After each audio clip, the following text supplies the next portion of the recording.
electric dipole. The two equal and opposite charges separated by a certain distance is called electric dipole. So ಇಲ್ಲಿ minus Q charge ಇದೆ, ಇನ್ನೊಂದು equal amount of plus Q charge. ಈ ರೀತಿ minus Q ಮತ್ತು plus Q ಚಾರ್ಜಸ್ಗಳು certain distance ಅಲ್ಲಿ separate ಆಗಿರಬೇಕು. ಈ ಒಂದು ಪೇರ್ ಆಫ್ ದ ಸಿಸ್ಟಮ್ಗೆ ನಾವು ಎಲೆಕ್ಟ್ರಿಕ್ ಡೈಪೋಲ್ ಅಂತ ಕರಿತೀವಿ. So these electric dipoles are found to observed in the dielectrics. ಈ ಒಂದು ಎಲೆಕ್ಟ್ರಿಕ್ ಡೈಪೋಲ್ಸ್ ಅನ್ನು ನಾವು ಡೈಎಲೆಕ್ಟ್ರಿಕ್ಸ್ ಅಲ್ಲಿ ನೋಡ್ತೀವಿ. ಹಾಗಾದ್ರೆ ಡೈಎಲೆಕ್ಟ್ರಿಕ್ಸ್ ಅಂದ್ರೆ ಯಾವುವು?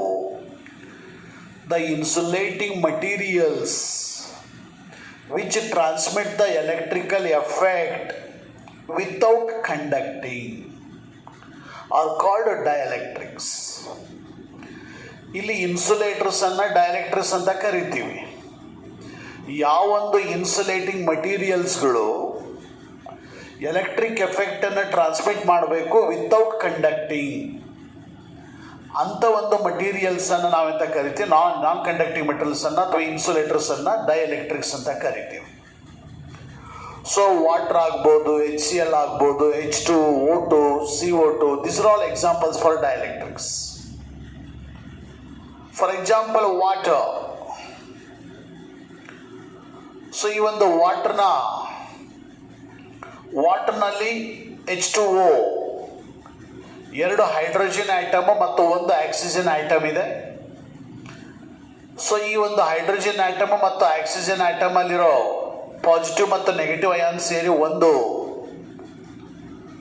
ಈ ಒಂದು ಡೈಎಲೆಕ್ಟ್ರಿಕ್ ಅನ್ನ ಅಂದ್ರೆ ಒಂದು ಎಲೆಕ್ಟ್ರಿಕ್ ಡೈಪೋಲ್ ಅನ್ನು ಪ್ರೊಡ್ಯೂಸ್ ಮಾಡಿದೆ. ಅಥವಾ ಈ ಒಂದು ಹೈಡ್ರೋಜನ್ ಐಟಮ್ ಮತ್ತು ಇಲ್ಲಿರ್ತಕ್ಕಂಥ ನೆಗೆಟಿವ್ ಅಯಾನು ಸೇರಿಕೊಂಡು ಒಂದು ಎಲೆಕ್ಟ್ರಿಕ್ ಡೈಪೋಲ್ ಅನ್ನು ಪ್ರೊಡ್ಯೂಸ್ ಮಾಡಿದೆ. ಅದೇ ರೀತಿ HCl ಇರ್ತಕ್ಕಂಥ ಪಾಸಿಟಿವ್ ಅಯಾನು ಮತ್ತು ನೆಗೆಟಿವ್, ಕ್ಲೋರಿನ್ ಅಲ್ಲಿ ಇರ್ತಕ್ಕಂಥ negative ion produces the equal and pair of equal and opposite charges is called electric dipole. So ಇದನ್ನು ನಾವು ಎಲೆಕ್ಟ್ರಿಕ್ ಡೈಪೋಲ್ ಅಂತ ಕರಿತೀವಿ. ಇಲ್ಲಿ ಎಲೆಕ್ಟ್ರಾನ್ ಮತ್ತು ಪ್ರೋಟಾನ್ಸ್ಗಳು ಸಪರೇಟ್ ಆಗಿರ್ತವೆ. ಆ ಎಲೆಕ್ಟ್ರಾನ್ಸ್ ಮತ್ತು ಪ್ರೋಟಾನ್ಸ್ಗಳು ಸಪರೇಟ್ ಆಗಿದ್ದಪ್ಪ ಅಂತಂದ್ರೆ ಅದಕ್ಕೆ ನಾವು ಎಲೆಕ್ಟ್ರಿಕ್ ಡೈಪೋಲ್ ಅಂತ ಕರಿತೀವಿ. The line joint from minus Q to plus Q charge is called dipole Axis.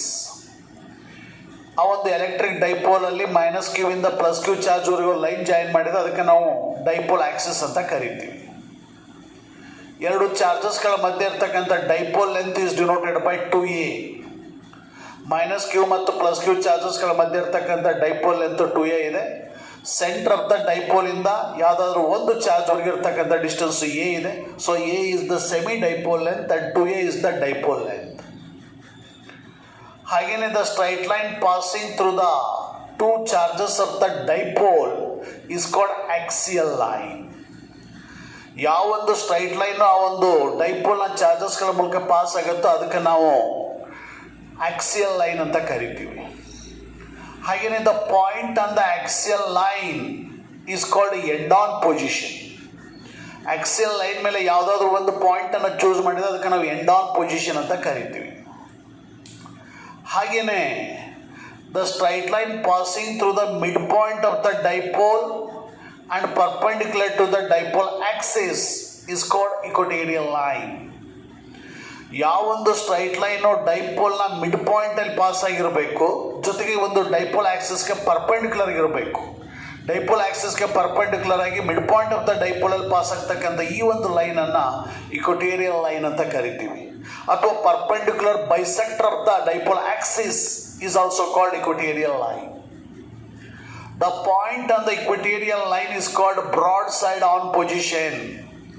Equatorial line ಮೇಲೆ ಯಾವುದೇ ಒಂದು ಪಾಯಿಂಟ್ ಅನ್ನು ಚೂಸ್ ಮಾಡಿರೋದಕ್ಕೆ ನಾವು ಬ್ರಾಡ್ ಸೈಡ್ ಆನ್ ಪೊಸಿಷನ್ ಅಂತ ಕರಿತೀವಿ. ಸೊ ಈ ಒಂದು ಡೈಎಲೆಕ್ಟ್ರಿಕ್ಸ್ ಅನ್ನು ನಾವು ಎಲೆಕ್ಟ್ರಿಕ್ ಫೀಲ್ಡ್ ಅಲ್ಲಿ ಇಟ್ಟಾಗ ಅವುಗಳ ಆಟಮ್ಸ್ ಅಥವಾ ಮಾಲಿಕ್ಯೂಲ್ಸ್ಗಳು produces this electric dipoles. So ಇಂಥ ಒಂದು ಡೈಪೋಲ್ಸ್ ಅನ್ನ ಎಲೆಕ್ಟ್ರಿಕ್ ಫೀಲ್ಡ್ ಅಲ್ಲಿ ಇಟ್ಟಾಗ ದೇ ಕ್ಯಾನ್ ರೊಟೇಟ್, ಅವು ರೊಟೇಟ್ ಆಗ್ತಾವೆ, ಅಂದರೆ they produce the dipole moment. ಹಾಗಾದ್ರೆ ಡೈಪೋಲ್ ಮೂಮೆಂಟ್ ಅಂದ್ರೆ ಏನು? The product of magnitude of either charge and distance between the two charges is called a dipole moment. ಈ ಒಂದು ಎಲೆಕ್ಟ್ರಿಕ್ ಡೈಪೋಲ್ ಮೂಮೆಂಟ್ಗೆ symbol ಅನ್ನ ಪಿ ಅಂತ ಕರಿತೀವಿ. ಕ್ಯೂ ಅಂದ್ರೆ ಚಾರ್ಜ್ ಅನ್ನ either charge of the dipole. Dipole ಎಲ್ಲಿರೋ ದಿಸ್ ಅಥವಾ ದಿಸ್ ಒಂದು ಯಾವ್ದಾರು ಒಂದು ಚಾರ್ಜ್ ಮ್ಯಾಗ್ನಿಟ್ಯೂಡು ಮತ್ತು ಅದೇ ಎರಡು ಚಾರ್ಜಸ್ಗಳ ಮಧ್ಯೆ ಇರ್ತಕ್ಕಂಥ ಡಿಸ್ಟೆನ್ಸ್ ಇಂದ ಮಲ್ಟಿಪ್ಲೈ ಮಾಡಿದ್ರೆ ಅದಕ್ಕೆ ನಾವು ಡೈಪೋಲ್ ಮೂಮೆಂಟ್ ಅಂತ ಕರಿತೀವಿ. P is equal to Q into 2a. So ಇಲ್ಲಿ dipole moment is the vector quantity. ಹಾಗಾಗಿ vector P is equal to Q into vector 2a. ಹಾಗಾದ್ರೆ ಡೈಪೋಲ್ ಮೂಮೆಂಟ್ದು ಡೈರೆಕ್ಷನ್ ಯಾವ ರೀತಿ ಇರುತ್ತೆ? The direction of dipole moment is parallel to the dipole axis from minus Q to plus Q. Minus Q charge ಇಂದ plus Q charge ಕಡೆಗೆ ಈ ಒಂದು electric dipole moment direction ಇರುತ್ತೆ. ಮೈನಸ್ ಕ್ಯೂ ಇಂದ ಪ್ಲಸ್ ಕ್ಯೂ ಚಾರ್ಜ್ ಕಡೆಗೆ direction of electric dipole moment ಇರುತ್ತೆ along the dipole axis. Charge the unit to coulomb, distance the unit to metre. ಹಾಗಾಗಿ coulomb metre is the SI unit of electric dipole moment. Coulomb metre, centimetre ಅಲ್ಲ, capital C small m, that is the coulomb metre is the SI unit of dipole moment. ಹಾಗೆ dimensional equation ಬೇಕು. ಚಾರ್ಜ್ದು dimension AT and ಲೆಂತ್ದು dimension L. ಹಾಗಾಗಿ ATL means all time learn. Okay, ಅಂದರೆ ಯಾವಾಗಲೂ ಓದ್ತಾ ಇರಬೇಕು ಅನ್ನೋದನ್ನು ಇದು ಇಂಡಿಕೇಟ್ ಮಾಡುತ್ತೆ. ATL is the dimensional equation for electric dipole moment. So ಇಲ್ಲಿ ಆ ಡೈಪೋಲ್ನ ಒಂದು ಚಾರ್ಜ್ ಮೈನಸ್ ಕ್ಯೂ, ಇನ್ನೊಂದು ಚಾರ್ಜ್ ಪ್ಲಸ್ ಕ್ಯೂ. ಹಾಗಾದ್ರೆ ಎರಡನ್ನ ಆ್ಯಡ್ ಮಾಡಿದ್ರೆ ಟೋಟಲ್ ಚಾರ್ಜ್ ಎಷ್ಟಾಯಿತು? 0. ಹಾಗಾದ್ರೆ net charge of the electric dipole is 0. ಈ ಒಂದು ಎಲೆಕ್ಟ್ರಿಕ್ ಡೈಪೋಲ್ನ ನೆಟ್ ಚಾರ್ಜ್ 0 ಇರುತ್ತೆ. ಆದರೆ electric field produced by the dipole is never be A 0. ಈ ಡೈಪೋಲಿಂದ ಪ್ರೊಡ್ಯೂಸ್ ಆಗಿರ್ತಕ್ಕಂಥ ಎಲೆಕ್ಟ್ರಿಕ್ ಫೀಲ್ಡು 0 ಆಗೋದಿಲ್ಲ. ಈ ಒಂದು ಆಕ್ಸಿಯಲ್ ಲೈನ್ ಮೇಲೆ ಇರ್ಬೋದು, ಇಕ್ವಟೇರಿಯನ್ ಲೈನ್ ಮೇಲೆ ಎಲೆಕ್ಟ್ರಿಕ್ ಫೀಲ್ಡ್ ಇರುತ್ತೆ, ಅಥವಾ ಎರಡನ್ನೂ ಬಿಟ್ಟು ಬೇರೆ ಯಾವುದೇ ಪಾಯಿಂಟಲ್ಲಿ ನಾವು ಪಾಯಿಂಟನ್ನು ಚೂಸ್ ಮಾಡಿಕೊಂಡ್ರೆ ಆ ಒಂದು ಡೈಪೋಲ್ನ ಸರೌಂಡಿಂಗಲ್ಲಿ ಎಲೆಕ್ಟ್ರಿಕ್ ಫೀಲ್ಡು ಪ್ರೊಡ್ಯೂಸ್ ಆಗುತ್ತೆ. ಆದರೆ total charge of the dipole is equal to 0. ಈ ರೀತಿ ನಾವು ಎಲೆಕ್ಟ್ರಿಕ್ ಡೈಪೋಲ್ ಬಗ್ಗೆ ತಗೊಳ್ತೀವಿ. ಸೊ ಇಂಥ ಒಂದು ಎಲೆಕ್ಟ್ರಿಕ್ ಡೈಪೋಲನ್ನು ಎಲೆಕ್ಟ್ರಿಕ್ ಫೀಲ್ಡಲ್ಲಿ ಇಟ್ಟಾಗ ಅದು ರೊಟೇಟ್ ಆಗುತ್ತೆ, ಟಾರ್ಕ್ ಆ್ಯಕ್ಟ್ ಆಗೋದ್ರಿಂದ. ಹಾಗಾಗಿ ಅದರಲ್ಲಿರ್ತಕ್ಕಂಥ dipole moment P is equal to Q into 2